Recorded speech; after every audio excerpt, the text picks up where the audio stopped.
Сіздердің ойларыңызша спорт және әйел қаншалықты совместимый деп ойлайсыз?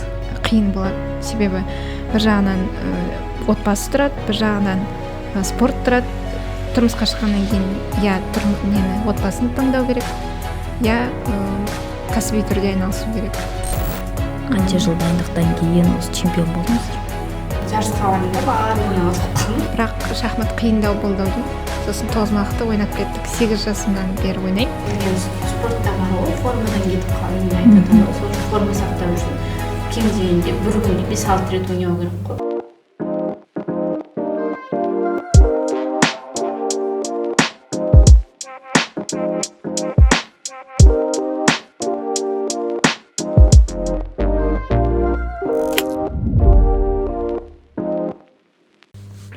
Ассаляму алейкум рахматуллахи баракатух. Әйел әлемі подкастының кезекті шығарылымын бастаймыз.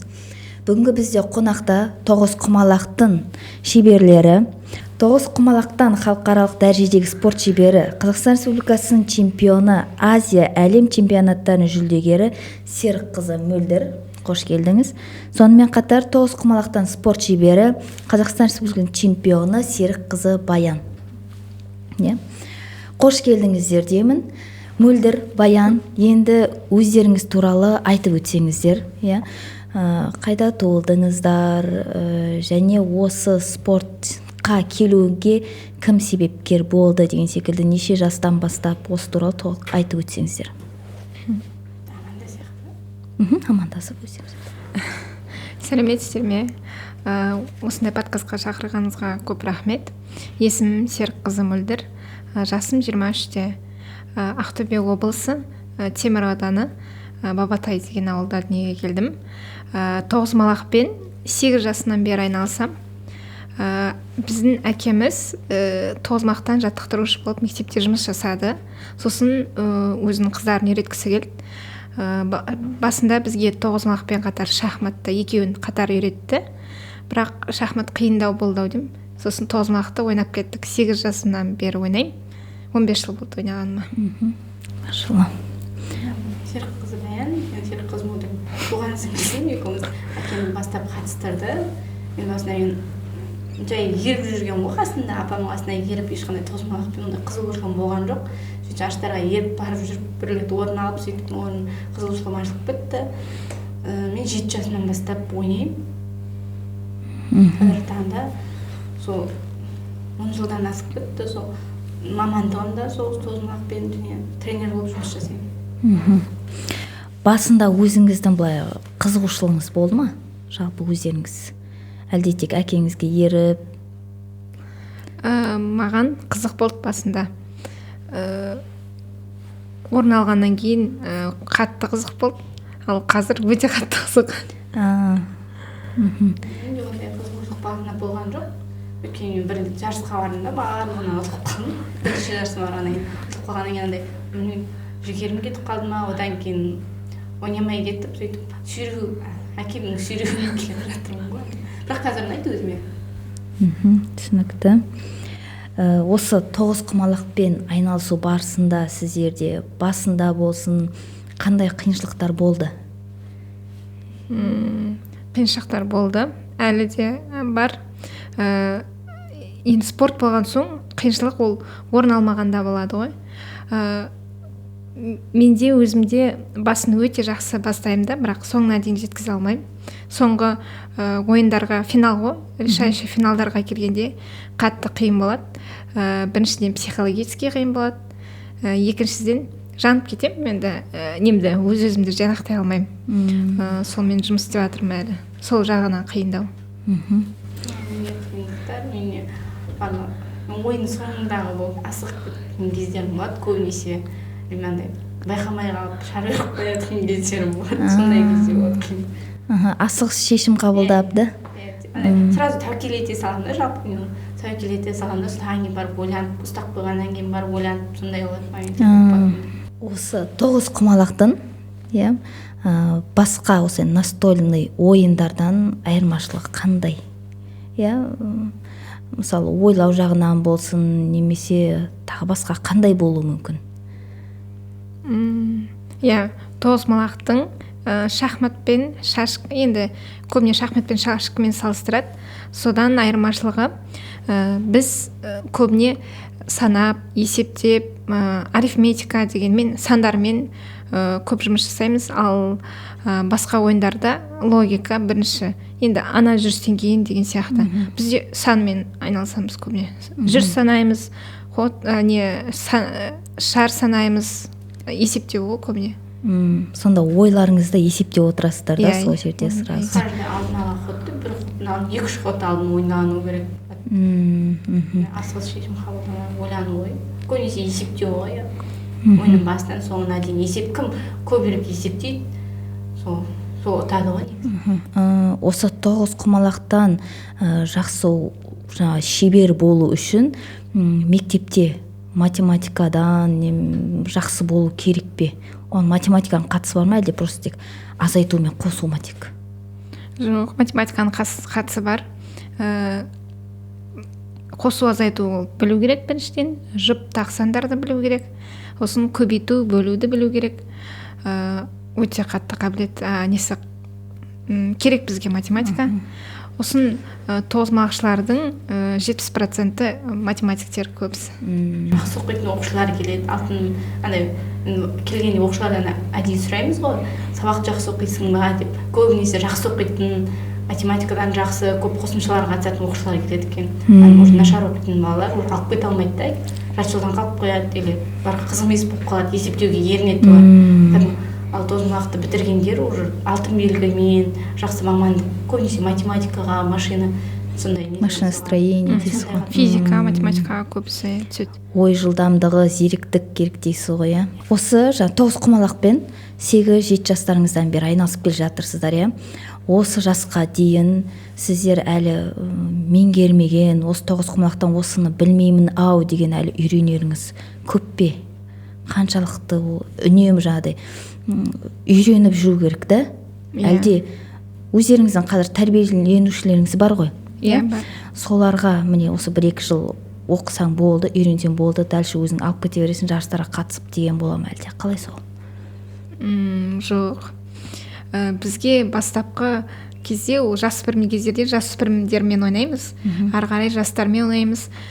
Әрдайым үйреніп жүру керек. Мен қазір жастар, ересектерге ойнаймыз біз, бірақ бәрібір ойында дайындалу керек.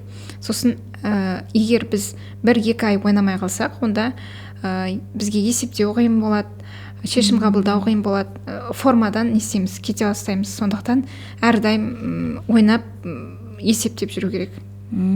Кез келген спортта бар ғой, формадан кетіп қалғанын айтады ғой. Сол үшін форма сақтау үшін кем дегенде бір күнде 5-6 рет ойнау керек қой. Уже 1 жеті, 2 жеті ойнамай кетсең, уже қарай қаласың. Бізде де Құран жаттаған кезде де бар ғой сондай. Мысалы, ұзақ сүрелер бар ғой. Қазіргі намазда қолданатын қысқа сүрелерден кейін ұзақ сүрелерді уже қайталамайсың ба, тоже 1-2 күн қайталамайсың ба, уже шығып кетеді ғой. Ол да естен. Жаңағы түйені байламай тастап кеткен секілді деп жүргенсіз, ол да кетіп қалады деген секілді болып тұр ғой. Өте қызық информация. Бірінші рет естіп отырмын өзім мұндайды. Осы спортқа өздеріңіз енді әйел азаматы ретінде әйел адамның спортпен айналысуына, оған отбасынан, балаларынан жаңағыдай уақытты жырып алып, әйел адам өзі жаңағыдай эгоизмге алып бармайды ма екен, сол қалай ойлайсыздар өзіңіз? Сұрақ түсіндіре алдым ба? Отбасылы адамдарға ғой. Негізі отбасы адам жарысқа біз мысалы былай тұрмысқа шықпай жатырып, айына жоқ дегенде 1 рет, кейде 1 айда 2 рет жарысқа шығамыз. Енді әр жарысқа шыққан сайын сен формаң көбейеді, сосын опыт жинайсың, каждый жарыстан тәжірибе жинайсың, келесі жарысқа дейін. Тұрмысқа шыққаннан кейін олай жарысқа шыға алмайсың, шыға алмағасын формадан да кете бастайсың. Негізі қиын әйел адамға, жолдасың спортта, немесе тоғызқұмалақшы болса, екеуің бірдей шығып жүресің. Ал егер тұрмысқа шығып не істеп жатсаң, карьераң шамалы тоқтайды. На одной волне керек дейсіз ғой адамда, сондай кезде түсіністікпен қарайтын. Бірге жағыңыз, және бір спортта болсыңдар, а бөлек спортта болса қиын. Ну, олар жолдасын түсінер, бірақ барған отбасын түсінбей қалады, жарыста жүр деген сияқты. Сол үшін тұрмысқа шықпай тұрып, бүткіл жетістіктерге жетіп алыңдар деп айтады да бізге. Одан кейін сен уақытың болмайды деп. Тоғызқұмалақ Қазақстанның ұлттық ойыны ретінде белгілі, қаншама жылдардан бері дейді, тіпті ғасыр деп айтып жатыр, мен оқыған бойынша. Енді осы Қазақстаннан басқа қандай мемлекеттерде белгілі? Жалпы түркі тілдес мемлекеттердің көбісі ойнайды. Олар қырғыздар ойнайды, түріктер ойнайды, өзбектер, одан бөлек моңғолдар, бізге көршілес елдердің барлығы ойнайды. Қазір өте жақсы дамып жатыр. Оған себеп 6-шы әлем чемпионаты өтуі, сосын 6-шы Азия чемпионаты өтуі. Және тозмақтан бөлек олардың өзін тозмаққа ұқсайтын ұлттық спорт түрлері бар. Бірақ мысалы қырғыздарда біздікіндей, бірақ олар өздері тоғызқұрғыл деп атайды. Нелерде түріктерде маңғала деп атайды. Тағы басқа ұлттарда көпті ондай ойын, бірақ ең күрделісі бізде тоғызқұмалақ. Себебі 9 отаудан тұрады, ал қалғандары 6-5 отаудан құралады. Басқа елдердегі ойындар тоғызқұмалақ сияқты өз елдерінде дамымаған. Мысалы түріктер маңгаласын көп ешкім ойнамайды, андай жарыстар, олар өз арасында жарыстар болмайды. Ал бізде тоғызқұмалақ жақсы дамыған ғой. Оның ішінде Ақтөбеде қатты жақсы дамыған. Бізде бір рет әлем чемпионаты өтті, бір рет Азия чемпионаты өтті, өте жоғары деңгейде өтті. Түсінікті, машалла. Енді оның жаңадай 5, 6, 9 деп азайып немесе көбейген сайын ойында күрделі бола түседі, да? Сол туралы нақтырақ бір ойын туралы бір көбірек ақпарат беріп жіберсе ме? Бір қызық информациясын айтып. Қызық информация. Ол бізде көбіне көбейтуге байланысты. Біз отауларды көбейтеміз, одан кейін жүрістерді көбейтеміз. Ең қызық информация сол неге? Ментальный арифметикада қалай көбейтсе, бізде көбейтумен сосын шариктер азайған сайын ойынымыз қиындай бастайды. Ең соңғы ойын соңдарында бізде 6 шарик, 5 шарик қалса қиын бізге. Сол ойынның басына қарағанда соңында көп ойланамыз. Бір Нені сұрап отырсыз ғой, жалпы тоғызқұмалақ 162 құмалақ болады, ол 81 қарсыласта 81, сенде 81. Кім қай қарсылас немесе сен кім 82 құмалақ жинайды, сол жеңіске жетеді. Ал егер 81 құмалақта 81 болса, онда ничья, тең ойын деп айтамыз. Бір ойын в среднем қанша уақытқа созылады? Жарыстарда бір ойынға түрі бар, 3 түрі бар, классика деп айтады, сосын рапид, сосын блиц деп. Классика бір ойын 3 сағат болады. Қарсыласқа 1,5 сағат, және өзіңе 1,5 сағат. Ал рапид деген ойында 20-20 минуттан береді. Шапшаң ойын, блиц дейді, оны 7 минуттан болды, қазір өзгертті 5 плюс 2 деп. Өзгертті 5 минут плюс 2 секунд қосылады. 2 секунд. Жүрген сайын каждый жүріске 2 секундтан қосылады. Чемпионаттар болады, сол рапид, блиц, классикадан. Жақсы жылдамдық керек екен, бұл ойынға 2 секундына қарағанда. Сіздердің ойларыңызша спорт және әйел қаншалықты совместимый деп ойлайсыз? Енді ер адамға қарағанда әйел адам, енді ер адам сыртта жүреді, жұмысы ғой ол кісінің, тек. Ал әйел адам үйде тамағы бар, үйдің шаруасы бар, балалары бар деген секілді. Ата-ене болса, ата-ене бар. Сонымен спортпен айналысу және әйел дегенге қалай қарайсыздар өзіңіз? Спортпен кәсіби түрде тұрмысқа шыққанға дейін айналысқан дұрыс шығар. Тұрмысқа шыққаннан кейін біріктіріп ұстаймын деген өзінде қиын болады. Себебі бір жағынан отбасы тұрады, бір жағынан спорт тұрады. Екеуін қатар алып жүру қиын, сондықтан екі кеменің басын ұстаған суға кетеді ғой. Екеуін қатар аламын десең, онда өзің жарылып кететін шығарсың, білмеймін. Қиын сияқты. Ол кәсіби түрде артық жауапкершілік қой, спорттың жауапкершілік, форма ұстап жүру, саған жарысқа апарған сен результат көрсету керексің. А результат сен тұрмыста болсаң результат көрсету қиын болады, өйткені бала шағаң болады. Былай уақытта үйде жүргенде көп шаруа істемейсің, ал тұрмысқа шыққанда шаруаң көбейіп кетеді да, дайындалуға мысалы уақыт болмайды деп ойлаймын мен. Көбінесе болмайды, потому что иә, сондықтан нәтиже болмаған соң ол құлдырай бастайсың. Сондықтан иә, тұрмысқа шыққаннан кейін иә нені отбасын таңдау керек, иә кәсіби түрде айналысу керек. Екеуін бірге алып жүру қиын. Сіз өзіңіз иә тұрмысқа шыққан жоқсыз ғой әзір. Мысалы қазіргі таңда сізде в приоритете қайсысы болады? Мысалы тұрмысқа шығу ма әлде спорт па? Дәл қазір енді бір-екі миссиялар бар орындалмаған неден, жарыстан. Соны орындағаннан кейін берсайын тұрмысқа шығамын. Жалпы спортты мынадай 3 түрге бөлген екен. Шұғылданған абзал, рұқсат етілген және тыйым салынған деген. Сонымен қатар осы рұқсат етілген, яғни рұқсат етілгенге бізде осы настольный ойындарымыз жатады екен.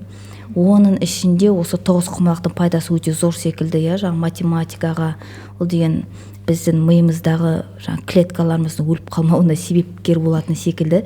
Сонымен қатар жаңа басқа шахмат, шашки, ол да логика. Сонымен қатар абзал түрі ер адамдарға әсіресе жаңағыдай хадистерде айтылып кеткендей жүзу, садақа ату және атқа міну деген екен. Ал рұқсат етілген түрі ол мынадай жаңағыдай жүгіру, жарыс, секіру, ұзындыққа секіру және еденнен тұрып жоғарыға, иә, қанша биіктікке секіреді деген секілді бізде спорттың осындай түрлері бар екен, рұқсат етілген. Енді күресте көбінесе енді хадистерде былай келтірілген, адамдардың миын жарақаттайтын спорт түрлері рұқсат етілмеген деп. Бірақтан енді кейбір мазхабтарда күреске рұқсат етілген, өзін өзі қорғау мақсатында деген секілді.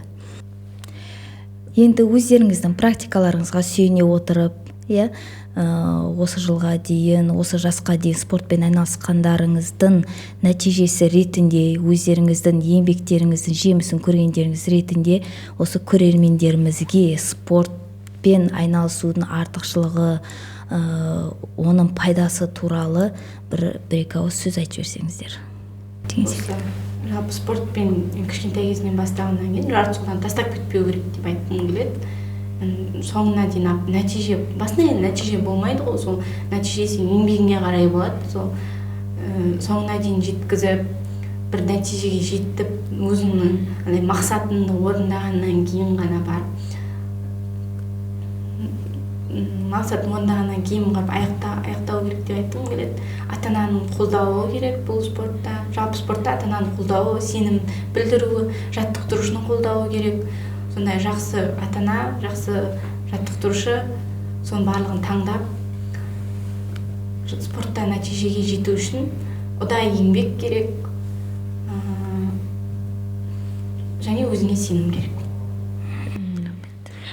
Бізде тоғызқұмалақ спорты ол жалпы бүкіл спорттар ол төзімділікті талап етеді, шыдамдылықты, шешім қабылдауды және еңбектенуді талап етеді. Өмірдегі нағыз керек заттар, яғни әрдайым сабырлы болу керек, әрдайым еңбек үстінде еңбектену керек, қандай нәрсе болмасын. Істі бастамас бұрын ойланып, соң емес, бірақ жалпы ойланып жұмыс істеу керек. Сол барлық мақсатқа жету үшін ойланып, еңбектеніп, төзімділік көрсету керек. Осы әлем чемпионы болу үшін сіздерге қанша жыл кетті? Қанша жыл дайындықтан кейін осы чемпион болдыңыздар? Әркімде әртүрлі. Кейбіреулерге енді бұл да ризық қой. Жылдың қашан жанатынын. Иә, оның қашан жанатынын білмейсің, қашан берілетінін білмейсің. Кейбір мен мысалы бізде ақтөбеде бізбен бірге қатысқан қыз бар, оған ол 10 жыл ішінде Азия чемпионы, Қазақстан чемпионы, әлем чемпионы үшеуі қатарынан болды да. Ал кейбір спортсмендер бар мықты, олар әлі енді жүлдегер болып жүр да. 15 жыл 20 жыл ол белгісіз айта алмаймыз біз. Еңбекке байланысты, сосын мінезге байланысты. Иә, мінез керек қой, бермеу керек. Әрбір істі бастаған кезде оны соңына дейін жеткізуіміз керек дейсіздер, иә. Осы жастарға айтатынымыз, әрбір істі бастаған кезде ең бірінші орында Аллаға тәуекел етіп, өздеріңіздің білімдеріңізді шыңдап, өз-өзіңізге сеніңіздер дейміз. Құрметті көрермендер, осымен әйел әлемі подкастын аяқтаймыз. Бізбен болғандарыңызға рахмет. Келген қонақтарымызға алғыс білдіремін. Еңбектеріңіздің жемісін көріңіздер, Алла береке берсін деймін. Рахмет, сіздерге де көп-көп. Аңсар орталығына рахмет, осындай подкаст ұйымдастырып шақырып жатқаныңызға. Еңбегімізді көргеніңізге рахмет. Рахмет. Болма. Мен күшті қысқадан нұсқа түсіріп беремін, үстіме шақырып тұрыңдар.